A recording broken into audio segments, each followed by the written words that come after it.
ആവലൻ case പരിഗണിക്കുന്നത് സുപ്രീംകോടതി മാറ്റിവെച്ചു. മെയ് 1 കേസ് മാറ്റിയത്.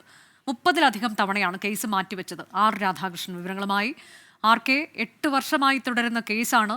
ഇനിയിപ്പോൾ CBI ഇത് അടിയന്തരമായി കേൾക്കണമെന്നൊരു നിലപാടെടുത്തുവെന്നാണ് മനസ്സിലാക്കുന്നത്.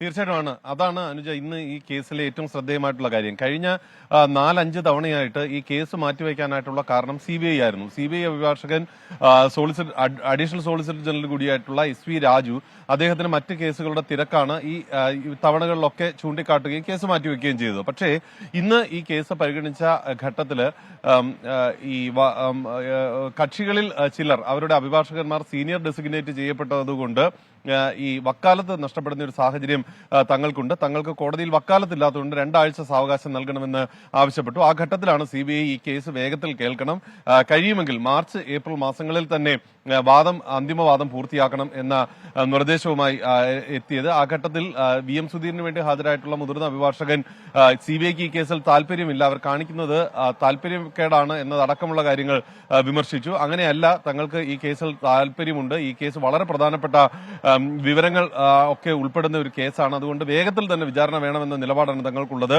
ഇന്നു മുതൽ എപ്പോൾ നിശ്ചയിച്ചാലും ഇതിൽ അന്തിമവാദം പറയാനായിട്ട് തങ്ങൾ തയ്യാറാണ് എന്ന നിലപാട് CBI സ്വീകരിക്കുകയും ചെയ്തു. അതിന് തുടർച്ചയായിട്ട് ജൂലൈയിലേക്ക് കേസ് മാറ്റാൻ ശ്രമിച്ചപ്പോഴും CBIയുടെ അഭിഭാഷകനാണ് ഇടപെട്ടത്. അദ്ദേഹം ഈ കേസ് മാർച്ചിൽ തന്നെ കേൾക്കണം, ഇത് വളരെ പ്രധാനപ്പെട്ടതാണ് എന്ന് വീണ്ടും പറയുകയും തുടർന്നാണ് ഈ